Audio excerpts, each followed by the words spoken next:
Hello, welcome to the Hot Nerd Network. I'm Philip Parker, And I'm PV Parker. and this is the Ahsoka recap show, episode 4. So, hey Phil, this episode for me, you've been asking for it, you've been begging for it.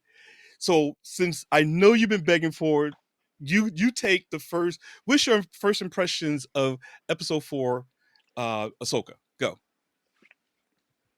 My first impression is summed up in one word. What's that? What's that? Finally. Finally, finally, finally. uh, We finally get what I've been trying to get out of this series. For the first 3 episodes. I'm sorry, Pop. I don't want to. I don't want to go to the extreme and say it was a snooze fest, oh but damn. it let's just say, okay, let's just say I was nodding off. The Wow. first Okay. three, Okay. Okay. I was nodding off, but this episode right here Right here. Cheer. woke me Right. up. Right. Cheer. This.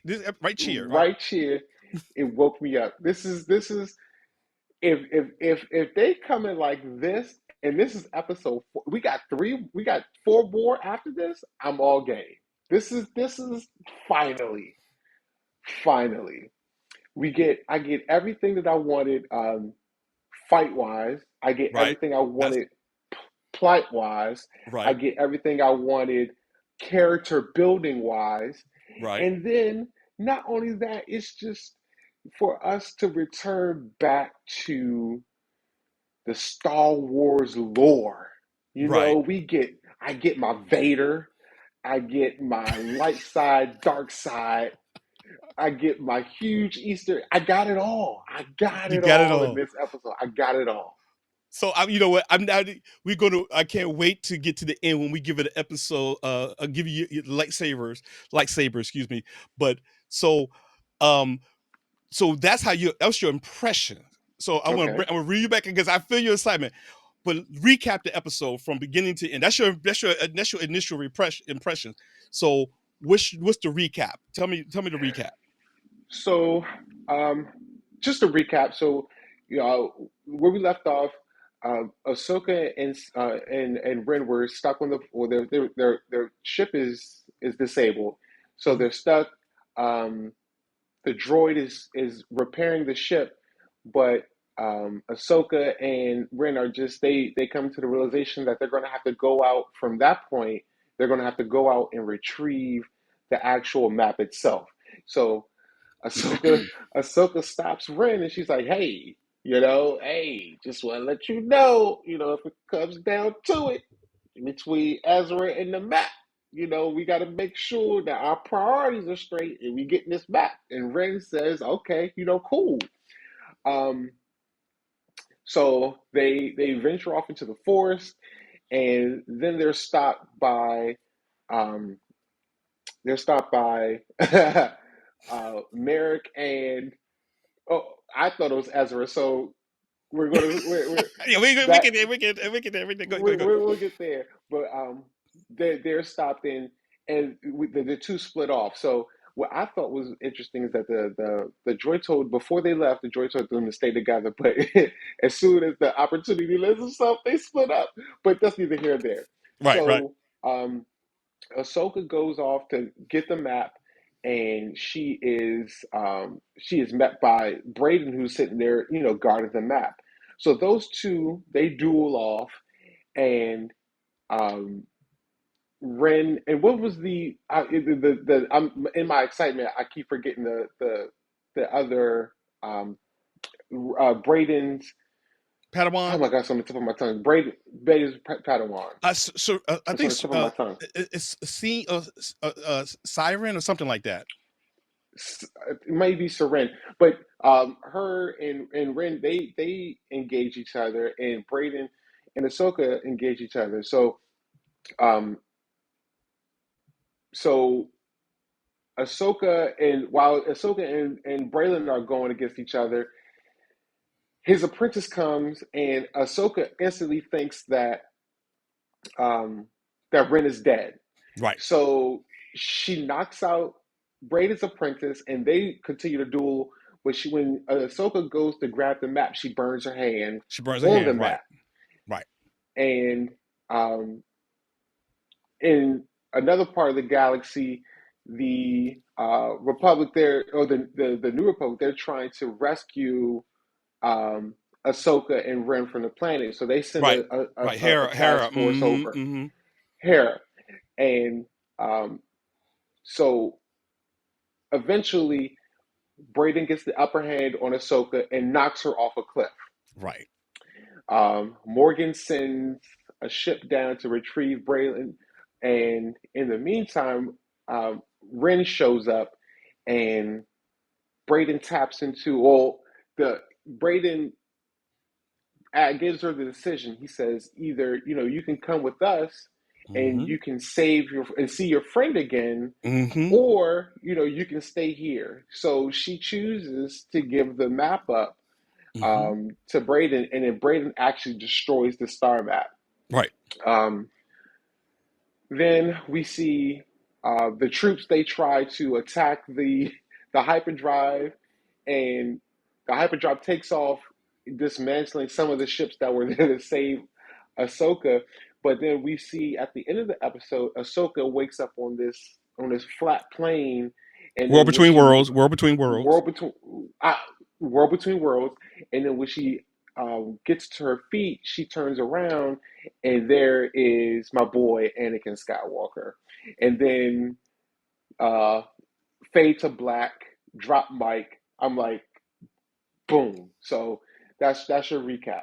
That's my recap. Okay, well, that's a pretty good recap. Like I said, I knew that you were excited about this as I was watching it. I said, oh, I could just see you like this as a little kid, like because one of the things, audiences, one of the things we bring here to this part, this network, with this channel under the Hot Nerd Network, is we bring a familiarity. Phil and I all his life, of course, but as a kid, when he would watch something that was really exciting, he would go like this. And so I just saw you. I saw you go like this, with this episode. So we're gonna. So I'm not gonna. So what? So I'll take the next segment. Your favorite moments, and for Okay. me, Mm-hmm. my favorite moment Mm-hmm. was when Lady Wren, Sabine, put her Mandalorian helmet on. And what was she Mm. battling up? At the beginning, she was checking her weapons, checking her weapons to make sure the magazine's inside. She's armed up with all her Mm-hmm. Beskar armor. Did she put a helmet on? Because, okay, again, for people who have not watched our prior episodes 1 through 3, I highly suggest you go back there and watch it, because this is building towards something that Phil and I have predictions on. And one of my predictions is, and I'll get to it later on in this episode, let Sabine be herself. And what I Hmm. mean by that is, how many times, I tell you and Hot Nerd Sid growing up, to thyself be true, right? If this is Yes. who you are, don't try to be anyone else. Be yourself. And Mm-hmm. to me, my favorite moment is um, when Hu Yang, you can tell, at first, they were, Soka and Sabine was talking, and the lights went off because Hu Yang was outside fighting the droids, and then Mm-hmm. Sabine says, that doggone droid made it worse. And Ahsoka said he wouldn't make it worse. So boom, Ahsoka lights her lightsabers up. I know everyone geeked out at that, but me, I geeked out because this is the first time, now at episode 4, she puts a helmet on. You see her put her Mandalorian helmet on. And then, Mm-hmm. so that was my favorite episode. And then I'm going to get on to some more, but favorite moment so far in this episode. What about you? What's your favorite moment in this episode? You got to pick one. I know you So got a lot. I know you got a lot, but you got to pick one. You got to pick one. I do. I think first of all, low key, Hu Yang is definitely becoming the star of the show. His little quick little whips and his quick intellect and humor is hilarious to me. Right.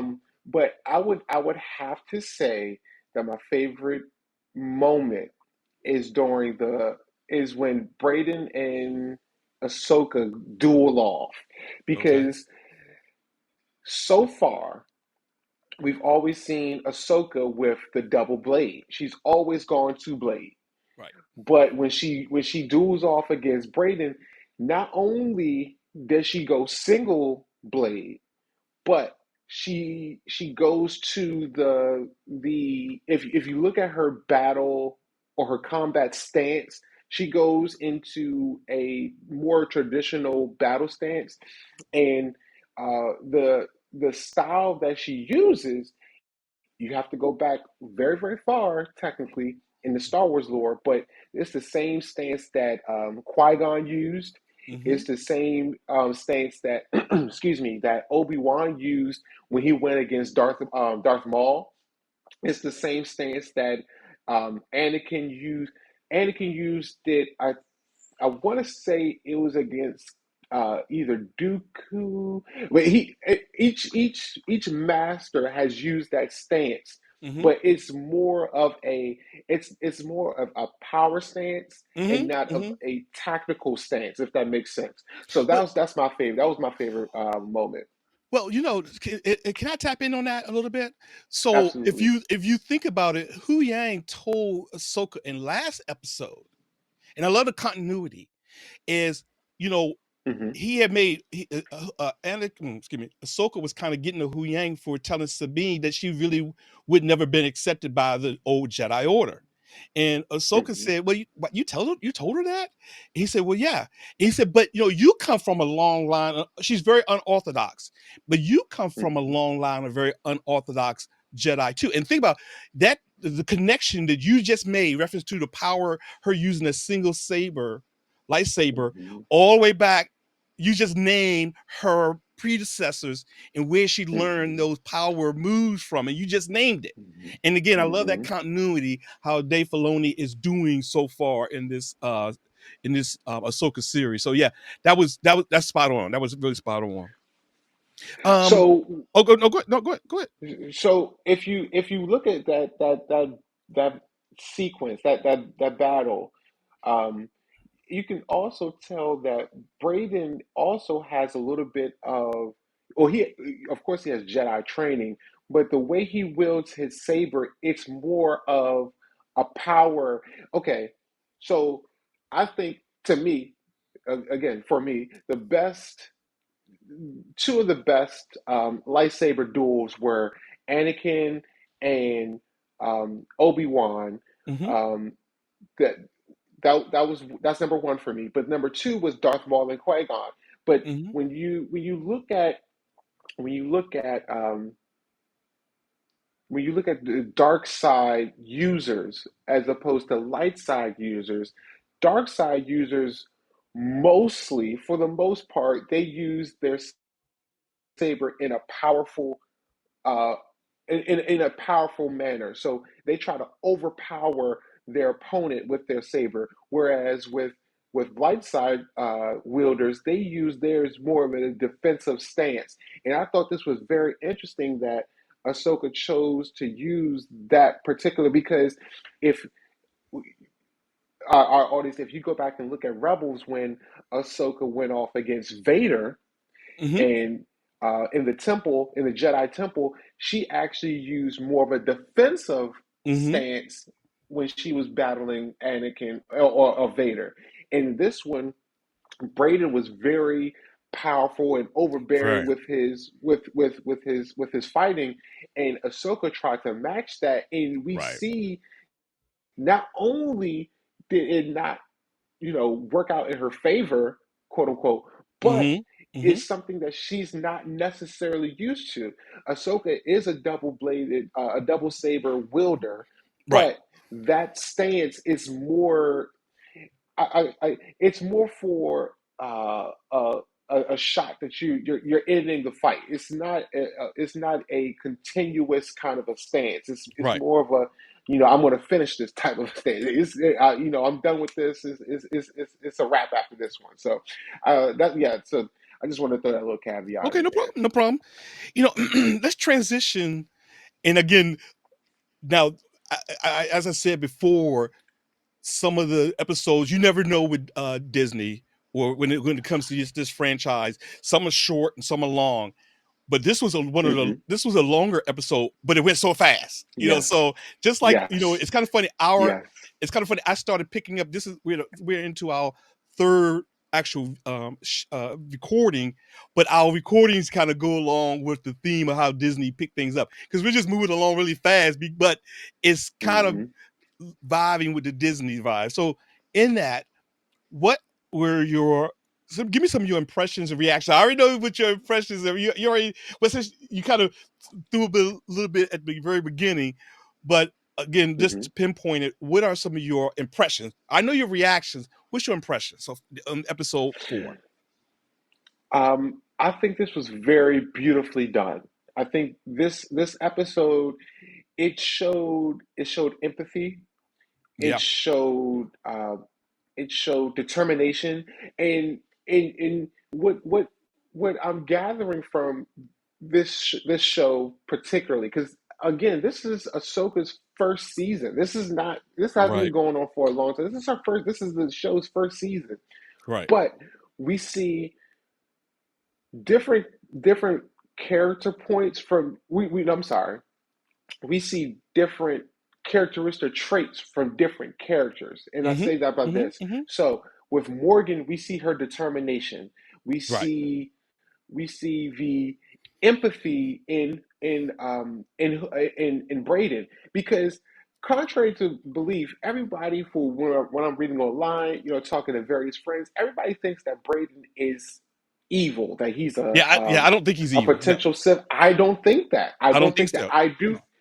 I do think that he has he does tap into the dark side of the Force, but I do think that this is a new era in Force wielding and in Jedi to begin with.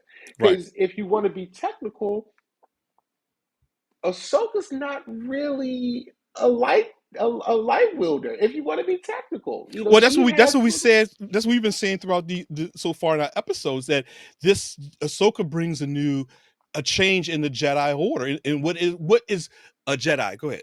Go ahead. exactly, exactly. So we just get different characteristic plots, and we're able to connect with different characters, even down to the smallest. Like I said, Hu Yang was teaching Ren about how to use the saber.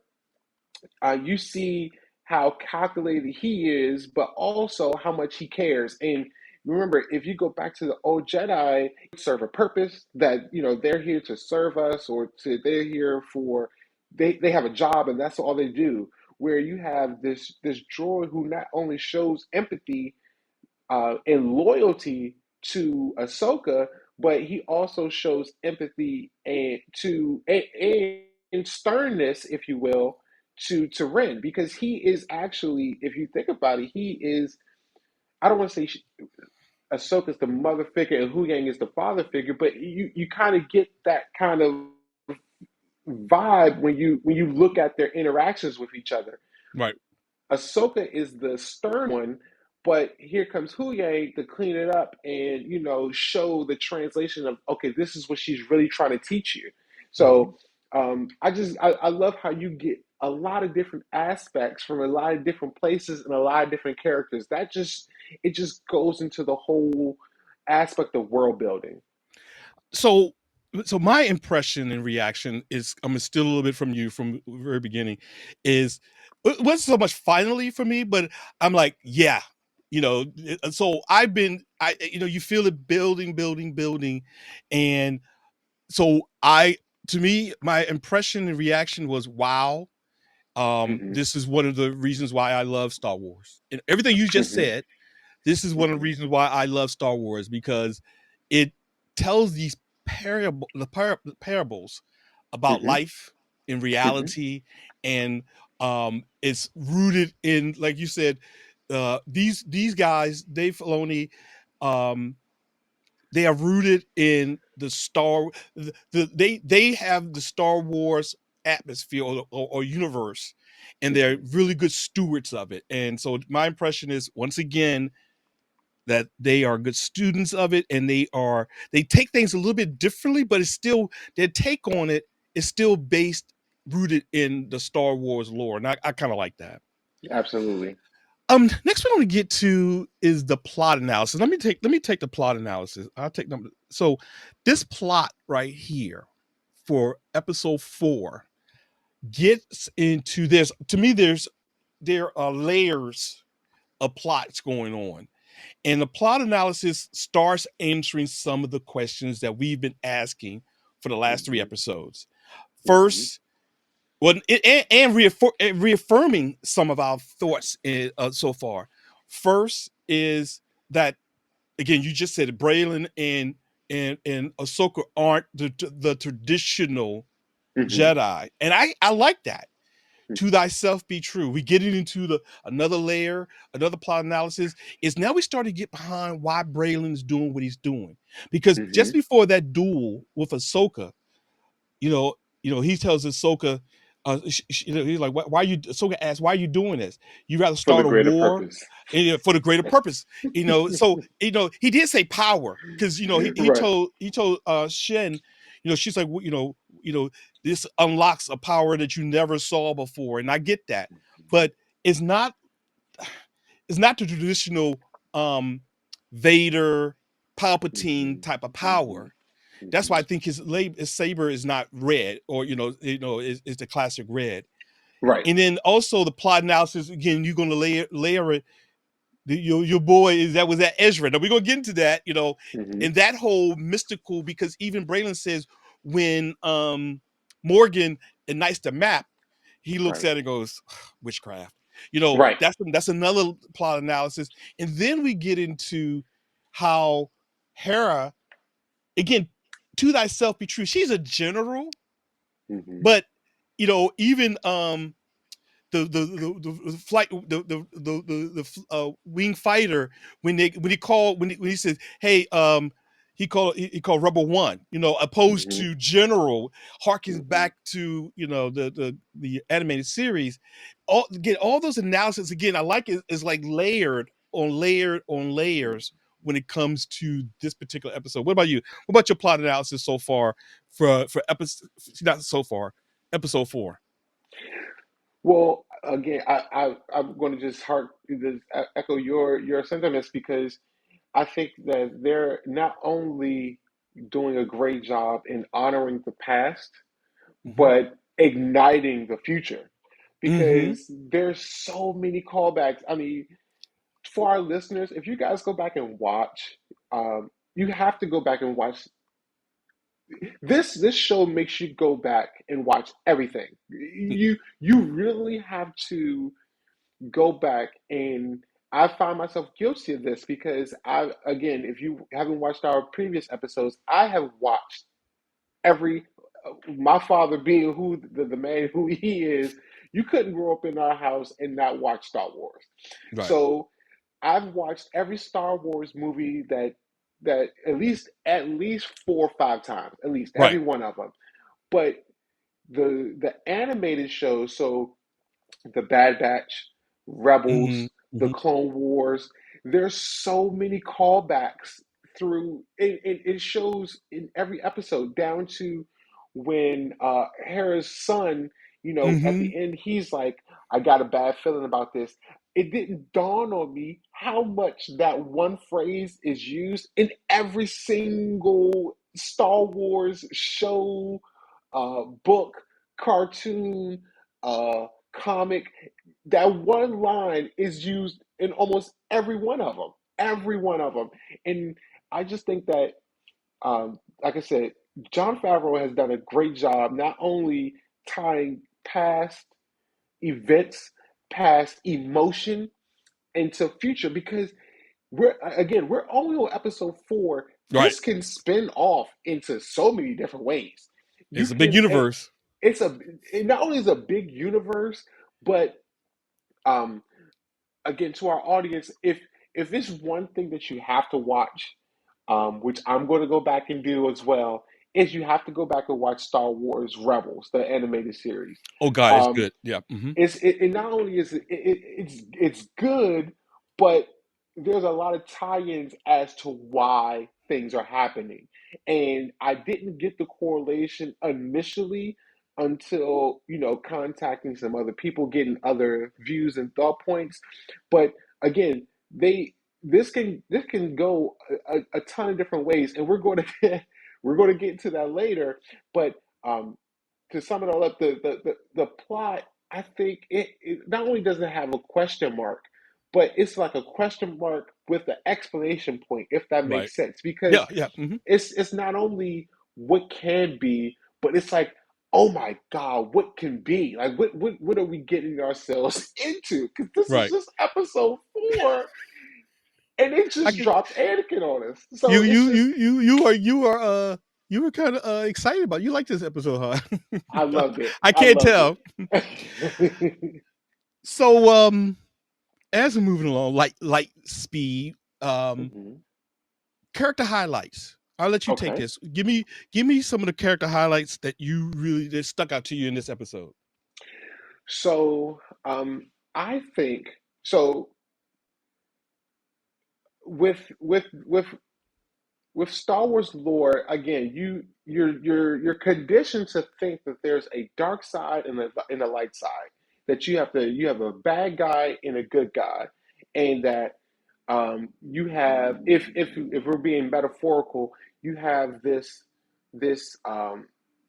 you have these two spears, and both of them have these powers, and you could tap into, but the good guys they tap into it for good purposes, and the bad guys tap into it for bad purposes. And I don't think that's the case. I Right. think that um, the most powerful force wielders, they understood that the force is a living thing, that that you could tap into it, but the that how what you do with the force is entirely up to you. Hmm. So I in saying that, I use that as a caveat, because again, my person to watch is Braden, because I think, not only I think Braden is older than we assume he is, but I think that um, everything down to his armor gives us the credence that not only was he there for Order 66, he was there for the Night of a Thousand Tears. I think he's seen a lot over his time, and I think that that's shaped him to be who he is. But again, in that duel, we see so much, because we see Braden's empathy, because when he does have the upper hand on Serene, he doesn't go for a striking blow as a Vader or Darth Maul would have done. He doesn't do that. He actually puts away his saber, and he searches her with his force.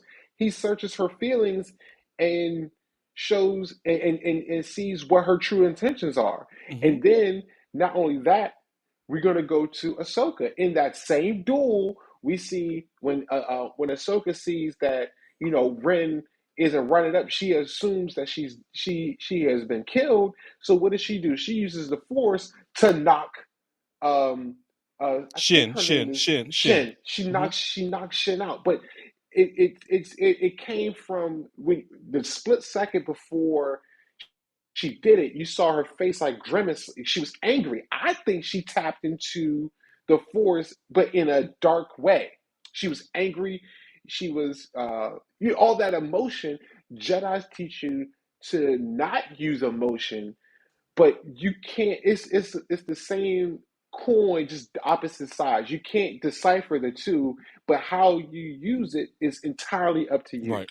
So I just think that again, Braden's my guy, just to watch the both sides of the symmetrical nature of the force, but you can see it all in that one duel, basically. So I'm kind of we both, because you're my son, we both have different, well, the Hmm. same impressions, but a little bit nuanced. Hmm. So in this character, let's start with Braylon. Well, Okay. actually, no. Actually, I'm going to start with my boy Hu Yang. Okay. Hu Yang, I mean, we've been talking about it when he was teaching Lady Shireen the different basic moves. We see the Grievous other arms come out, Yes. and he's battling, and he's a tactical droid. Hmm. Well, hell, he's been training Jedi for centuries. He's a tactical droid, and I like his, like you said just a little while ago, his complexity. To me, Hu Yang imbibes a little bit of CP3 and a little R2D2 all into one droid. Okay. He's comical, but he's also has a little bit more. His memory has not been wiped throughout his journey, Hmm. so he has a lot of secrets Hmm. in him. Um, I think when it comes to Lady, the character highlights for me was, again, to me it felt like Sabine was holding her own when she was being a Mandalorian. Okay. She lost to Shin when she was being a Jedi, when she was starting to Mm. use a Jedi.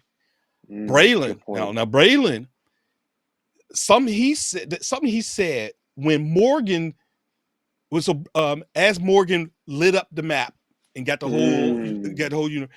He said, "Look, your calculations have to be spot on unless we're going to spend eons in the void." And she said, Mhm. "Have a little faith." And he goes, "I lost faith a long time ago." Like, Right. ooh, okay, Right. where was that? What happened? Again, go like you said, Order 66. So Hmm. then here's the point I like. Another character, not highlight because I like the whole episode. When Ahsoka and Braylon were about to battle, Hmm. they tried to get into each other's head. So the battle began before the lightsabers lit up. Because yeah. So he says, "Oh, everyone in the order knew Anakin, and Right. is that why he spoke a lot about you?"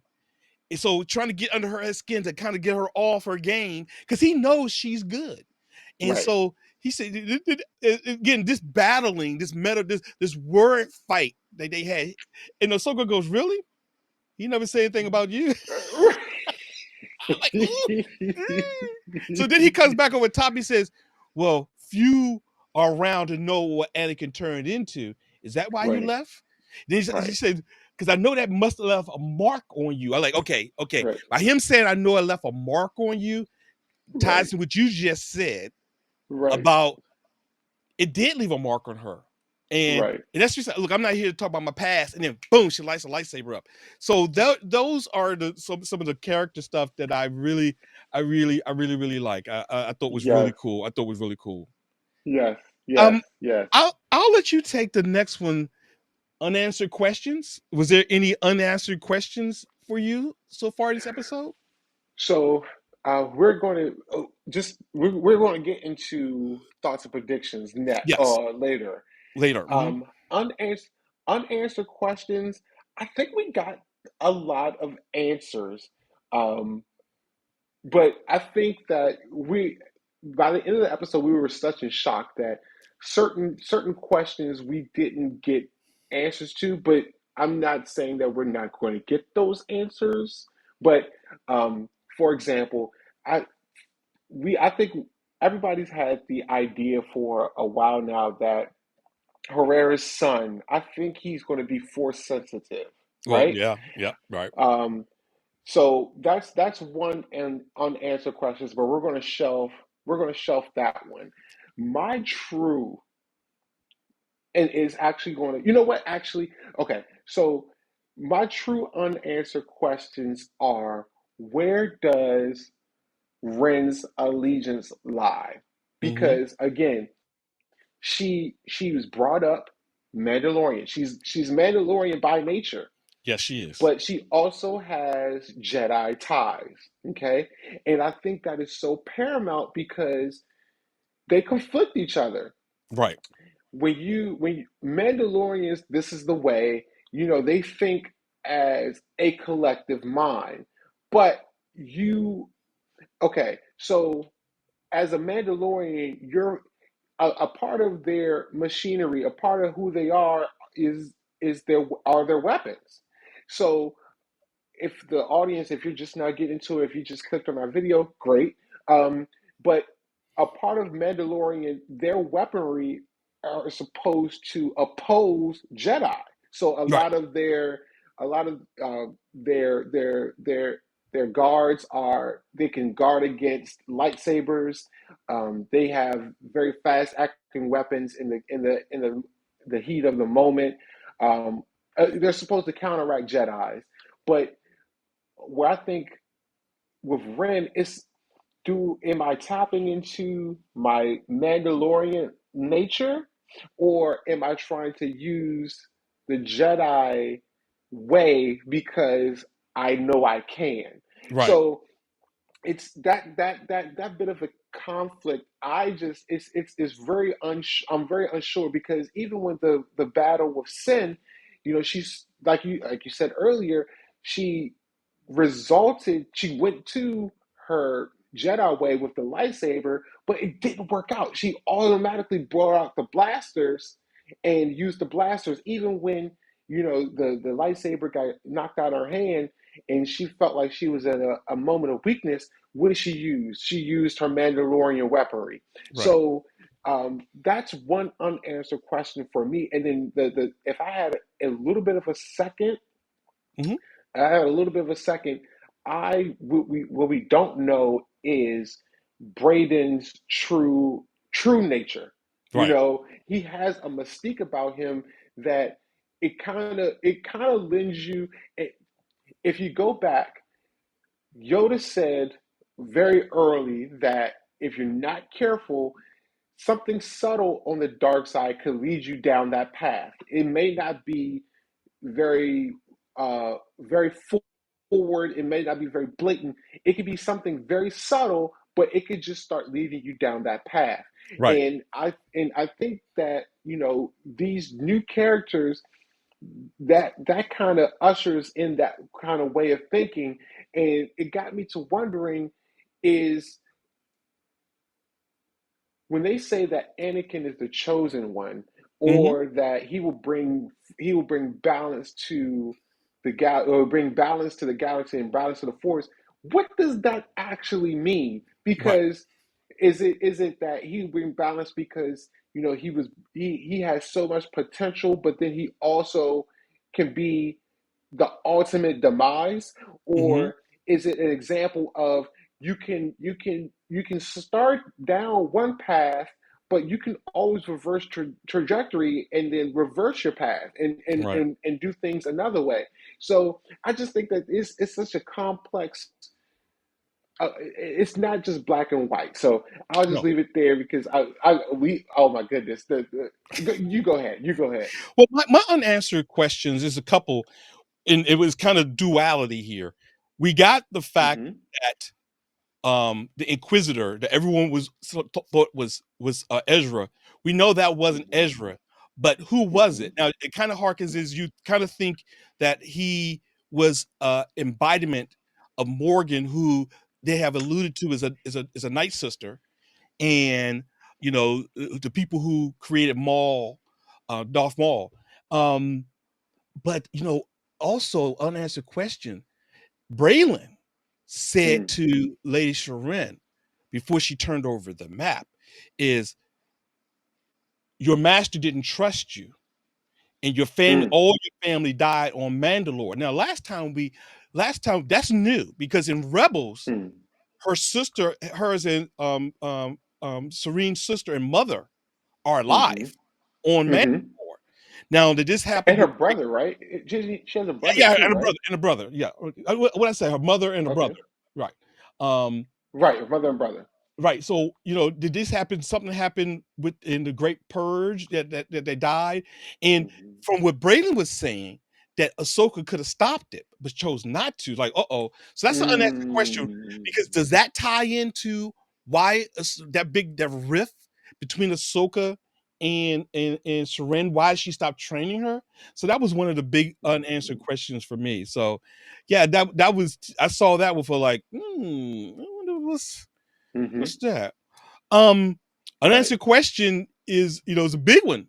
At the end, is this which Anakin is this that we saw in the World Between Worlds? That's a Mm-hmm. big unanswered question because at the very end, again, I'm a musical guy. The score was Vader's score. That was Vader's march as they went to black. they started playing Vader's music. So is this really Anakin? Is this a projection? Because he said also, I didn't Mm-hmm. expect you. He is an Anakin said, I didn't expect you here soon. This soon, like, okay, what does it mean by this soon? You know, And did is you it also hear what he called her? He called Snips? her Snips. Yeah, Snips. He Yep. called her Mhm. Snips. So those are some big unanswered questions for me. Mm-hmm. Mm-hmm. Um, Cliffhangers. Let's discuss some cliffhangers in this episode. I'll take the first one. Let's do it. Let's do it. So Let's one do of it. the Let's big do it. cliffhangers to me is again where's Ahsoka? Where is Ahsoka? How does she get there? And how does she? Because we know, does she meet Thrawn? Does she go where Thrawn is, or do they encounter Thrawn when he comes back, or does Thrawn even come back? Do Ahsoka stop him there? Mm-hmm. Another unanswered question is when is how what well this is probably other predictions, but unanswered question. I mean, a cliffhanger for me is Sabine turning over that map.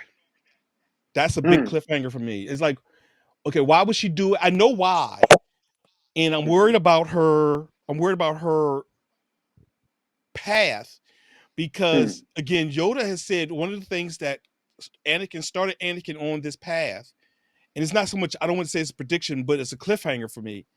Is that that fear of losing somebody, and that's what Ahsoka kind of alluded to at the beginning of this episode. Is like it may come down to Ezra's lost forever, but is one life worth? Mm-hmm.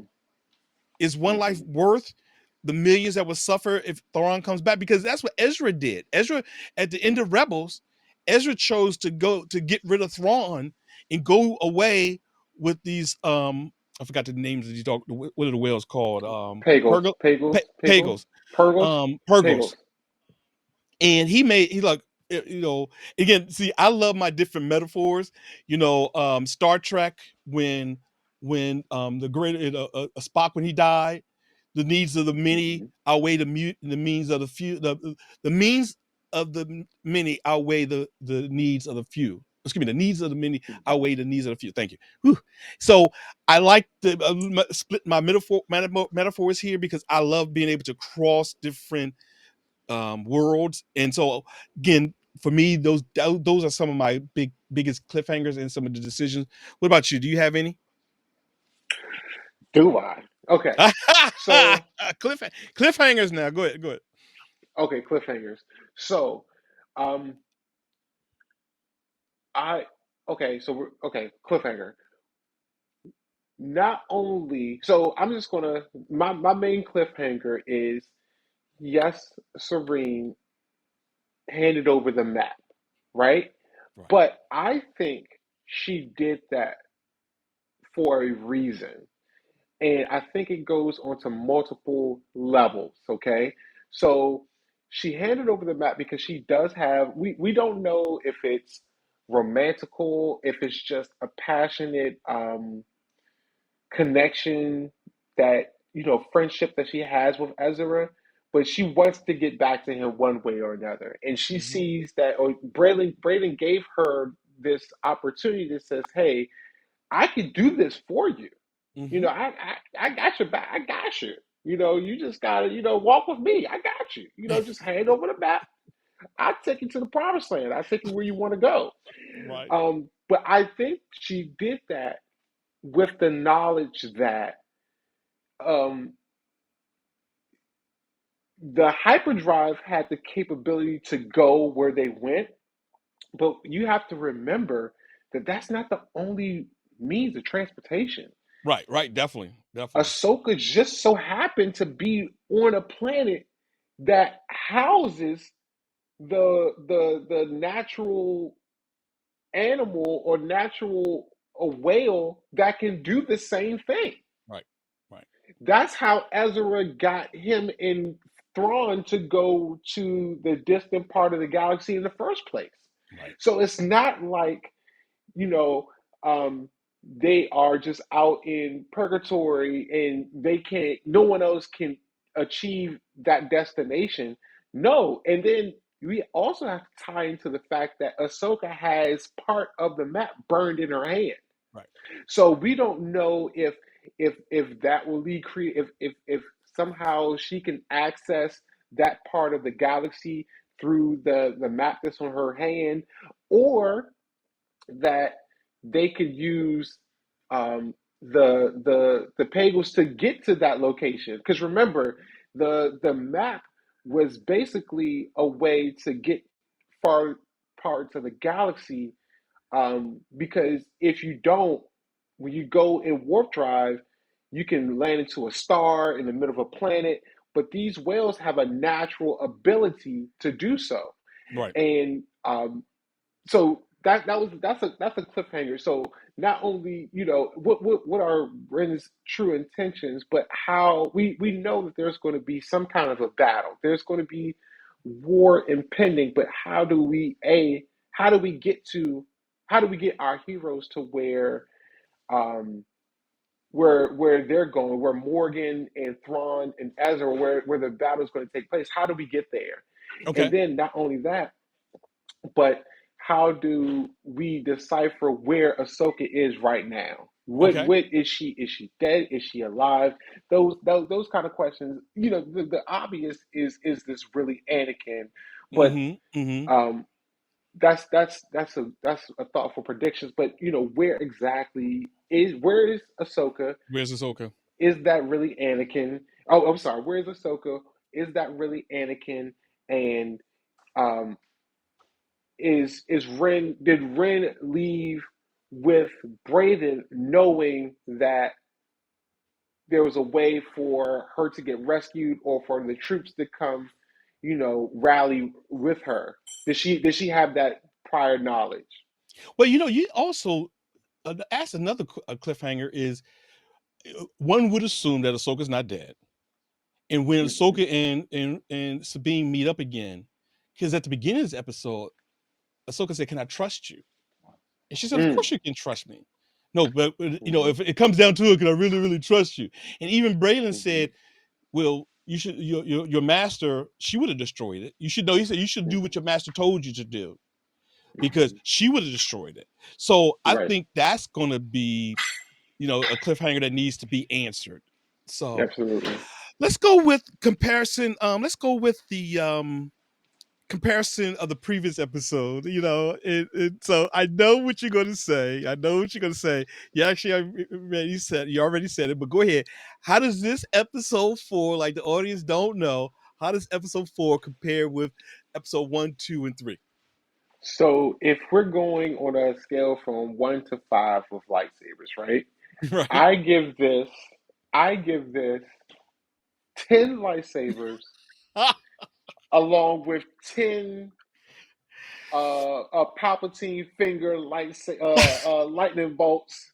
I give it's 10 across the board. I mean, this episode, like I said, not only did it give us everything that we've been asking for, not only that, but it's so layered. I feel as though the first 3 episodes, I don't want to say it lulls you to sleep, because I did go back and I watched the first 3, and I think what they did was they laid a lot of groundwork for what's to come. Mm-hmm. Because had they now, and again, I'm a forward thinking guy, so had they started out this way, it's hard to not only eclipse that, but you're you're kind of desensitized to the how important small things are. Yeah. Yeah. So this episode is so layered, not only with action, not only with drama, like I said, world building, character building, empathy. It just had so many different layers, and every layer is so complex, that not only do you look forward to the next one, but I think if in the grand scheme of things, when you lay all, I think it's 8 episodes. When you lay all 8 episodes out, I think this one will be the groundwork to say this is where, because okay, if you want to be technical, um, each Star Wars movie had that one movie that says, aha, Mm-hmm. this is where things took a turn. And I think even with the Mandalorian, um, we're gonna treat the Book of Boba Fett like a evil stepchild. It's it's lingering, it's Oh, lingering out there Jiminy somewhere. crickets! Oh, It's lingering out somewhere. okay. We're just gonna pass that one over until But even with the Mandalorian, there were certain standpoints in the Mandalorian. They were like, okay, this is where this series is making a change, not for the worse or for the better, but it was so complex. You're like, okay, now this is it. This is it. Um, and I think that this is for this show. This is the episode that says we're here. Okay. We have arrived. We put a flag in it. Okay. Yes. What about So, you? well, comparison again. What can I say you haven't said? This is the best one so far, Hmm. and for all the reasons you said, and because it had everything in it. Answer some start answering some questions, the battles, the teetering between the light and the dark side, and then Hmm. the world between worlds, and then da-da, Anakin at the end. So Hmm. yeah, this was you know you know I'm saying same thing. The neon lights are blinking. This is so far the best episode because it encompasses everything. So yeah. Yes. Okay, so now we're going to transition into the theories and predictions. So, Phil, I'm going to let you go ahead and take the theories and predictions. Go. Okay, so this is what I've been waiting for. Again, you have raised your son to be an outside thinker. Right. I am a conspiracy theorist. I dabble down the rabbit hole very, very much so.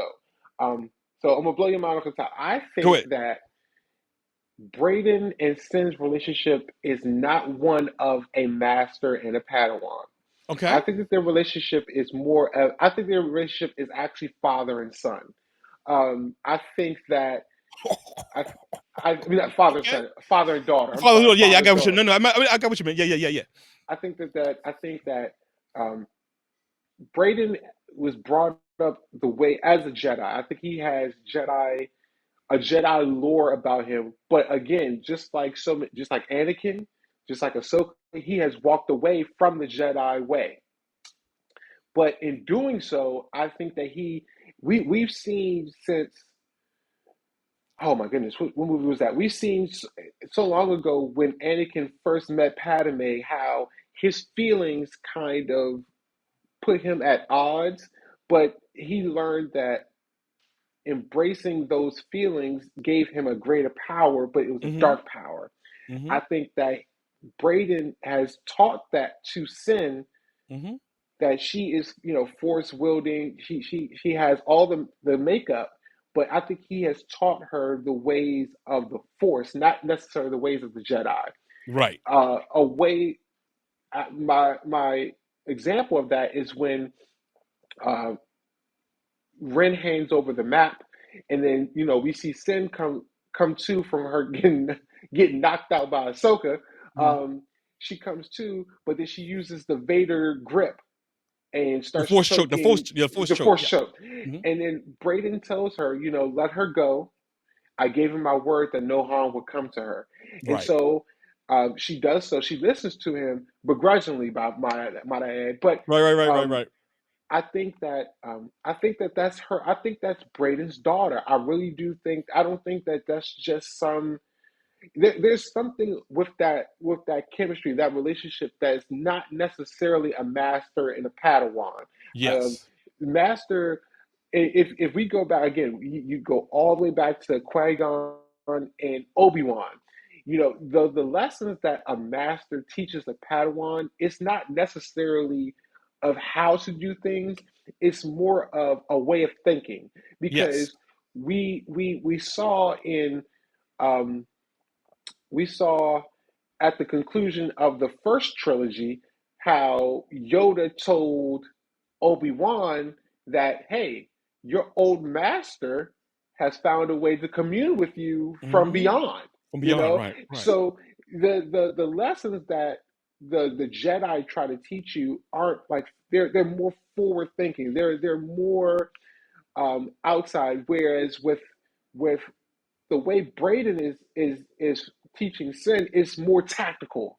It's not really a methodical way of thinking. And again, like you said earlier, he said that his sole purpose is to make sure that the end result is what it's supposed to be.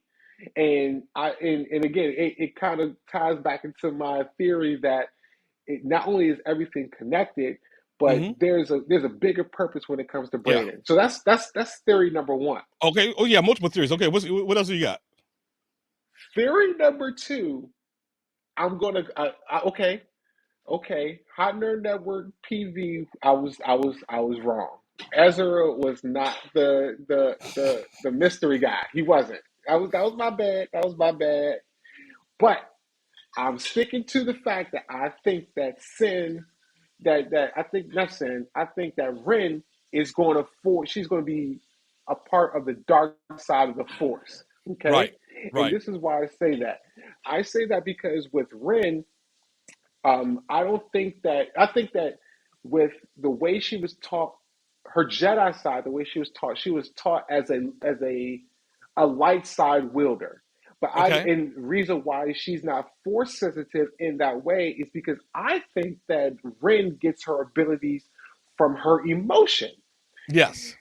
and that's and until she's pushed in that way, I don't think her force ability will manifest in that way. I Okay. think that she has to be pushed in a negative fashion or make a choice, and I think this is the choice. I also think that that's what Braden saw in her.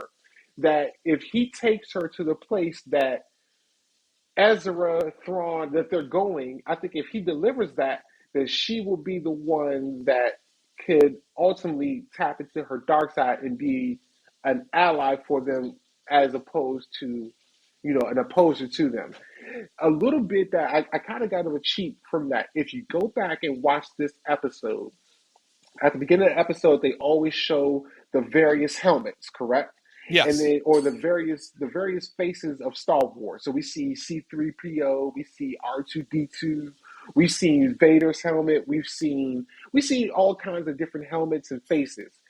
If you go back and watch this episode, and you go and see, um, and you go and you slow motion or you pause it onto Ren's helmet, it's not blue, it's red. It's red. Yeah. Yeah. Yeah. Yeah. Yeah. So It's been read a couple of so times. it's been read a couple of times, and so because before I've noticed that in previous episodes they kind of switched over her helmet kind of fast, but this one they made it a point to like steal it right when it was red, so we could get a clear picture that that's her helmet and it's not blue, it's red. Right. Um, the the last one, the last theory that I have, I wanted you to also take a look at it. This is going to be the first time that my dad has seen this, and I wanted to introduce it to you all as well.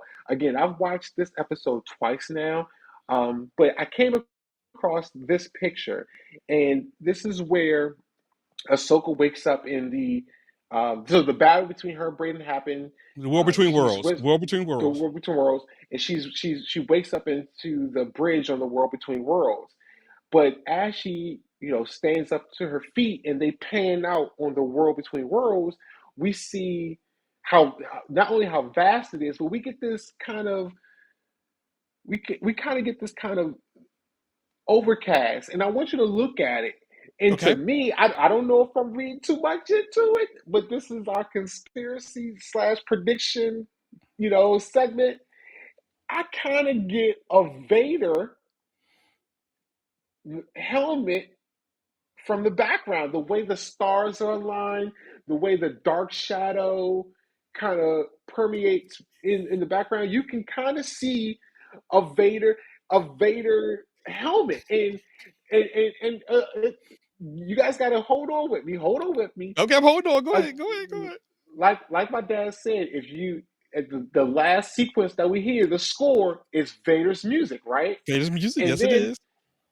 okay, so the last time we seen Anakin, he was in the Force, his Force ghost body. I guess you can use. He was in Yeah. his Casper form, along with Yoda, Qui-Gon, and Obi-Wan. Right. But look at his attire in when he was in his Force, his ghost form. It was one of when how the rest of them were dressed. How Obi-Wan was dressed when he was on Tatooine. How Hmm. Yoda Hmm. was dressed when he, his regular cloak. But when we see Anakin in between the world between worlds, we see him as how Ahsoka last saw him in his kind of Vader, but right before he became Vader. Right when during the Clone Wars, the last Hmm. time she saw him, that's how we see Anakin in the world between worlds. I think that this is Anakin. I really do think this is Anakin, but I think that Anakin is the chosen one because he has, again, you don't have to watch Rebels, but he has the power or he has the force of the son and the daughter within him. And if you guys don't know who the son and the daughter is, um, the son, the daughter, and the father are the Holy Trinity. Hmm. And before Ahsoka had died because the son had killed Ahsoka, and the daughter gave her life force to bring Ahsoka back. But in doing so, Anakin had to be the bridge between the two. Hmm. So before that, Anakin was supposed to be the right hand to the son. He was Hmm. supposed to be the son. He was supposed to be the son's Padawan. Basically, the son was going to be the master, and um, Anakin was going to be his Padawan. And if you go back to episode one, when Ahsoka was in the temple, and she was listening to the rock as she tried to open the rock. If you slow it down and listen to it, you can hear someone say he is the chosen one. Mm. Okay, I got to go back. So I missed that. you Okay. you got to listen to it, but you can hear it. It's like someone's whispering. Yeah. He's the chosen one. So I think that Anakin has found a way to. Long story short, Anakin has found a way to get between the world between worlds. Um, not I so he not only can become a force ghost, but he's able to tap into and force project into the world between worlds. But in doing so, I don't think this is a bad thing because I think that he is able to further teach Ahsoka as his Padawan, if that Hmm. makes sense. Yeah. He's not his job as a master isn't done just like Qui-Gon and Obi-Wan's jobs as masters weren't truly done. Anakin's job isn't truly done either. Right. And last time Ahsoka was in the world between worlds, she had given Ezra a choice whether or not to save his master. I think that the world between worlds it's what you make it as. You can't change the future or you can't change the past. I think you could just access a moments So you can in analyze it. time. Yeah. So you can analyze Correct. it. Yeah. So those, Okay. if you look at that picture, I see you can kind of see the Vader outline shadow, but yeah. So those are my predictions. I That's think your that fan. Vader is Okay. still a thing. I think that Wren is going to go to the dark side, and I think that Mm. Braden and Sin's relationship isn't one of a master and Padawan, but it's a father-daughter relationship. Ooh, boy, that was fully packed. Okay.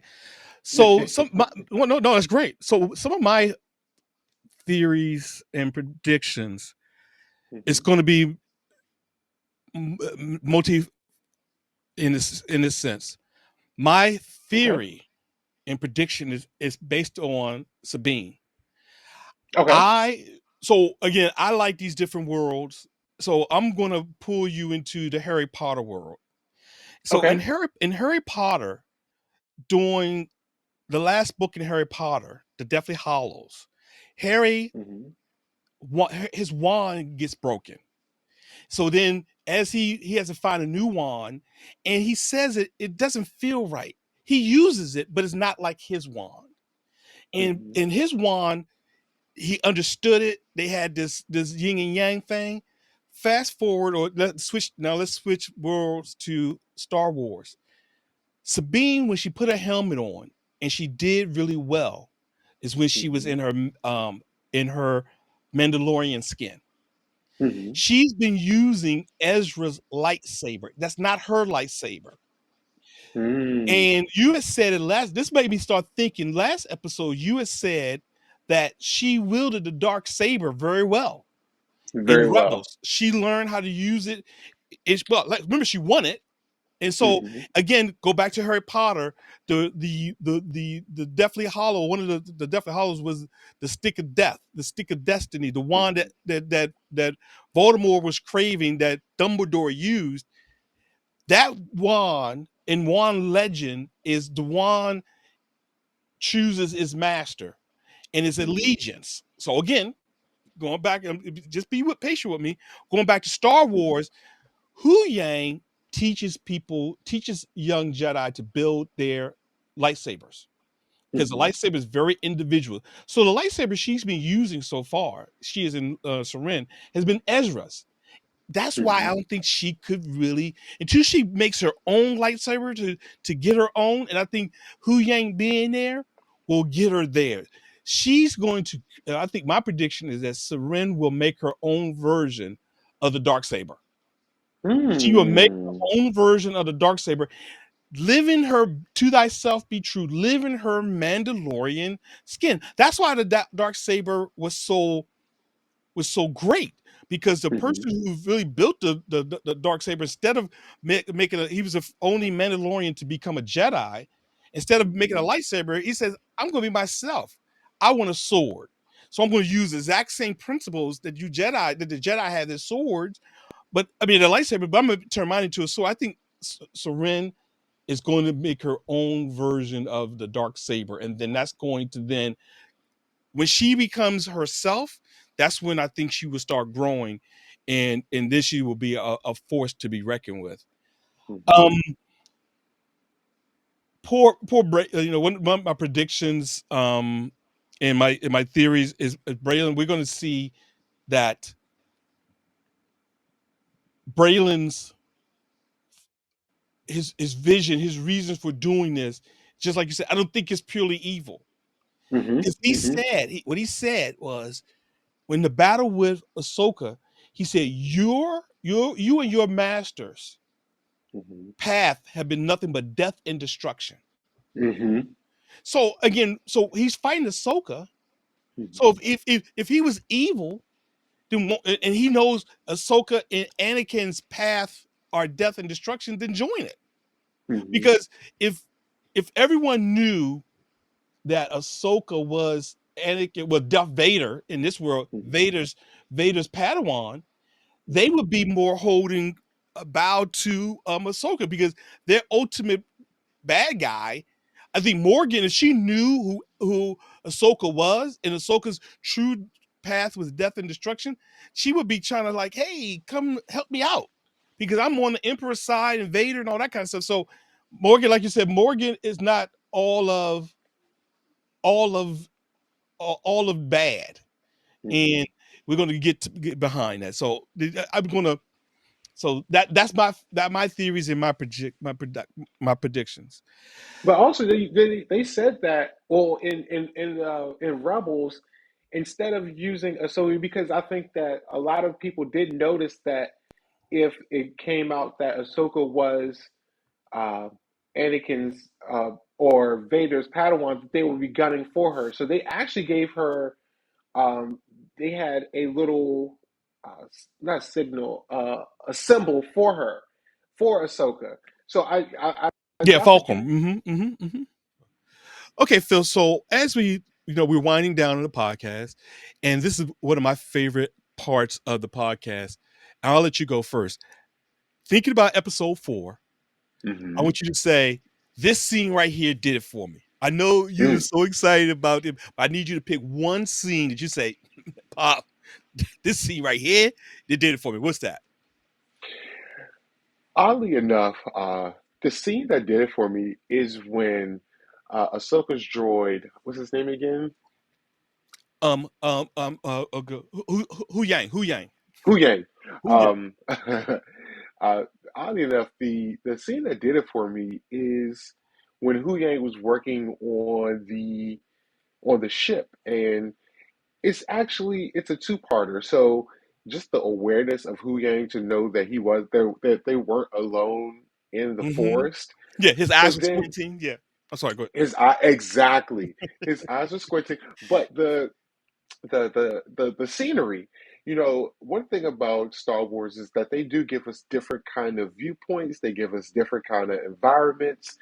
Um, this environment, so a lot of the environments that we get, they're mostly like barren. Like if you look at Tatooine was a sand-based planet. Wasn't much life on it, but this one I love the fact, even when you go to Mandalore, after the Night of a Thousand Tears, Mandalore was never the same after that. Right, right, right, Um, right. but on this planet, with the red forest and Mm-hmm. the just the different environments that we are exposed to on this one planet, Mm-hmm. um, I love. So the scene where Hu Yang is working on the ship, and you just get these panel outs to Yeah. the beautiful nature of the forest, instead of it being a green or a brown like we're used to in our environment. We get this red, this rich crimson Mm-hmm. forest, Mm-hmm. and that scene just did it for me.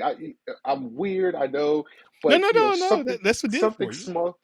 small, like that to me, it just gives extra contrast away from the storyline itself, but then also, like I said, to see the awareness of Hu Yang, to give us that exposure to his environment. Yes, he's focused in on trying to get this ship back in working order, but it gives us a view of their overall surroundings. I thought that was pretty neat. So that Okay. that kind of did it for me. Okay. Well, in that same crimson forest, I love that. I love your visual description, crimson. In that same crimson forest, when Serene and Shin are fighting, and they show in the background the sword fighting, but they pan Yes. across Sabine's helmet, her Mandalorian helmet. And that goes back to Hmm. my theme. Like I said, let's let Sabine be who she is. For me, that I'm like, okay, this is speaking to me. They know that I'm using my Jedi mind tricks on Dave Filoni Hmm. and them by saying, the Mandalorian. Let's get to her being a Mandalorian. So for me, that was this scene did it for me. So Yes. this Yes. scene right here. Okay. So as we go into the last portion of the podcast, Phil, I know this is hard for you. I need you to dig deep. You know, Okay. I need you to really go deep in here. How many lightsabers would you give this episode? Oh, this is without a doubt. I told you this is a if we're going on a scale of 1 to 5, this is a 10 lightsaber episode. Ding, ding, with ding, with ding. with Palpatine's lightning fingers, all 10 lightning fingers.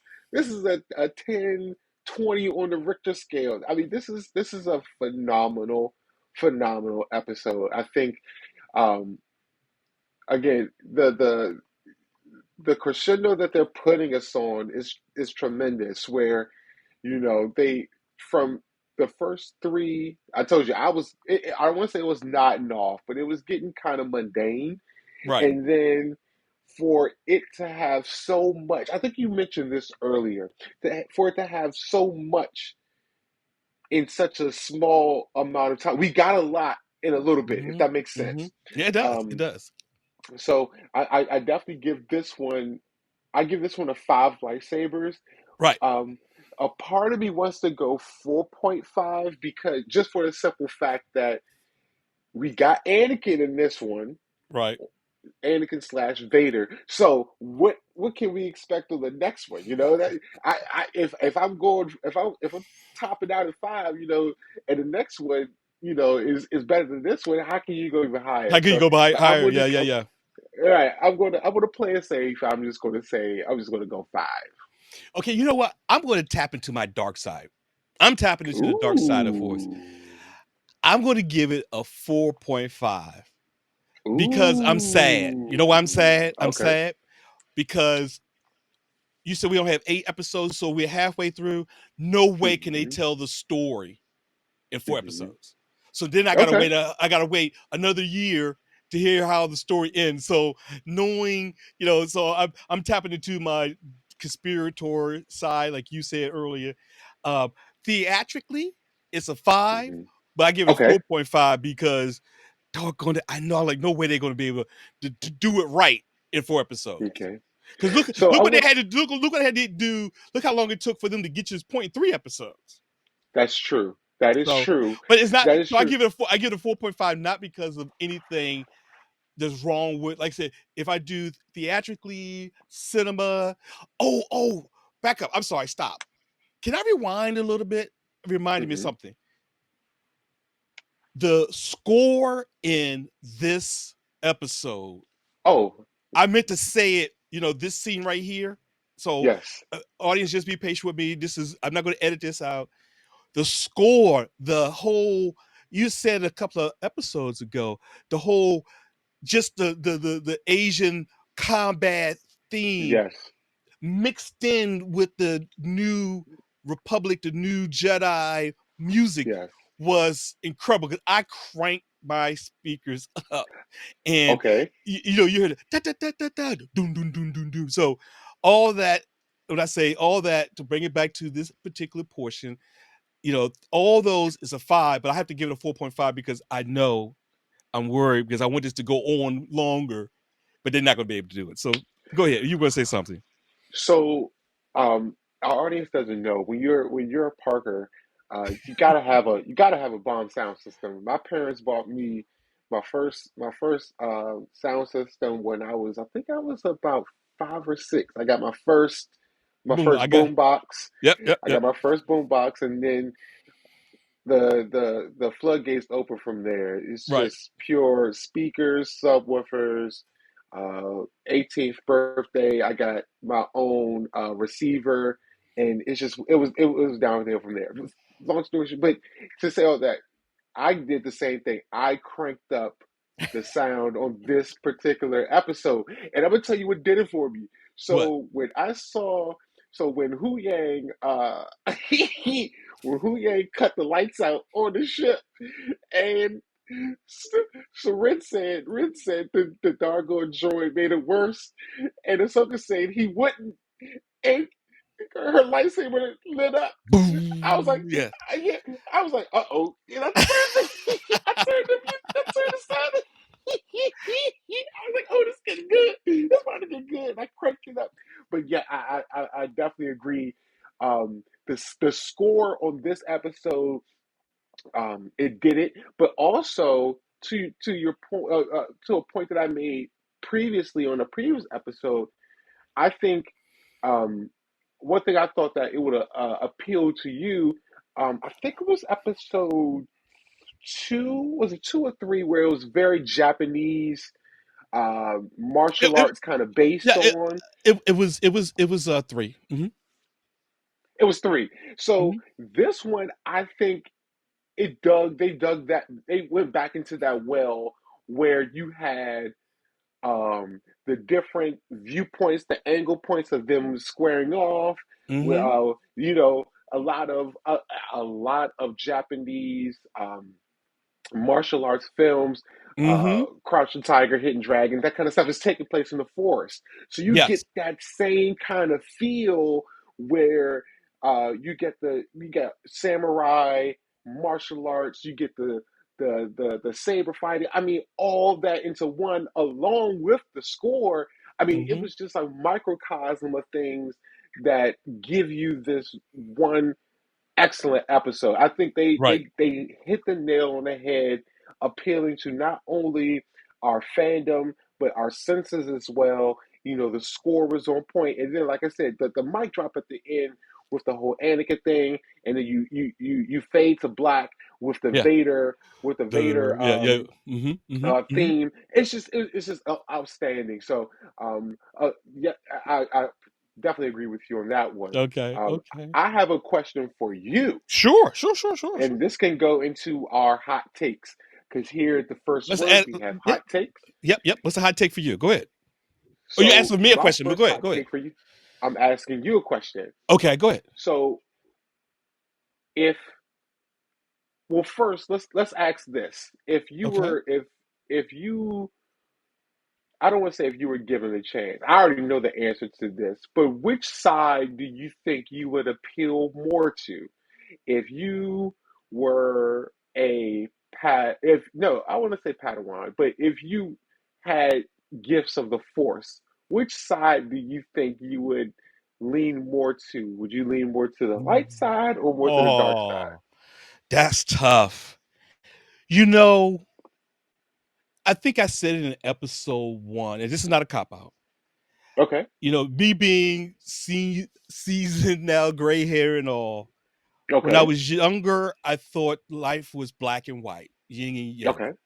Hmm. But as I got more mature, more experience, as I said, and I think in our episode podcast number one for this channel, we learned that, and I'm sorry, it's not a cop out, but knowing that what I know now is it's 10% black, 10% white, and it's 80% gray. I Hmm. tend to want to say that I like I would want to be on, if there had to be a light side, I would want to be on a light side, but understanding that no one's perfect. We all are humans. We make mistakes and we learn from those mistakes and then we move on and give yourself personal grace for making the mistake, for being human. We all make mistakes. No one's Hmm. perfect. Not to be biblical, but Jesus said the first of us who cast us first of us who's never sinned be the first one to cast a stone. I'm kind of throwing it around a Hmm. little bit. I'm sorry not to be too religious here, but that's what I mean. We all are fallible. So to answer your questions, I would hope to be on the light side with Yoda and Windu and all those, but understanding that give everyone grace because no one's perfect. None of us are perfect. The reason I asked is because I wanted to know. I asked a couple of buddies that, excuse me, that I watched that we watched the show in passing, but what would you have done? So let's just say that Braden had, you had the globe in your hand, and Braden is like, either hand me the globe or, this is basically your demise. You're Ooh, alone. ooh. Ahsoka, he just took out a he just took out Ahsoka, and you have the ball in your hand, and he's asking you for it. What do you do? Do you hand it to him? Do you Well, destroy it? What do you Well, do? that depends on why he's asking for it. See, so Braylon did a smart thing. He said, Mm-hmm. "I'm going to help you bring back Ezra. We're going to take this journey together." Now, if it was Mm-hmm. give it to me so I can destroy the universe, yeah, I'm taking it out. Mm-hmm. But Okay. is it, But if it say, give me the spear, and I bring back your children, Mm. woo! In Mm. essence, that's what he was saying, that Right. Ezra is now is her so-called only family left. That's Right. a hard one. And the human side of me is like, I would hope I'm that magnanimous, but I Mm-hmm. can't be honest with you and everyone's watching this. I don't know if I could be that magnanimous to hand me the spear and I can bring back you and Hot Nerd Sid Mm. or Hot Nerd Mom. I can Mm-hmm. I'm not faulting Serene for giving that giving him the orb. I'm not Mm. faulting her for doing that Mm-hmm. at all. I see why, and again, that goes back to that gray side, because at the Mm-hmm. end of you say the universe, but then you got to live in it. That's true. That's true. You're gonna That's save true. the universe, but then you got to live in it also. So, boy, that was a good hot take, man. Boy, I got to add that to the.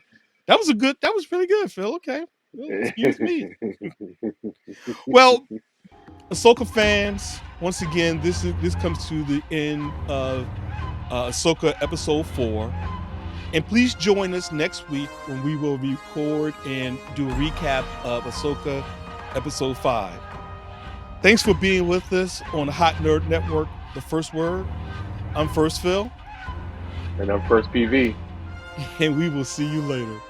Bye. May the Force be with you. May the Force be with you.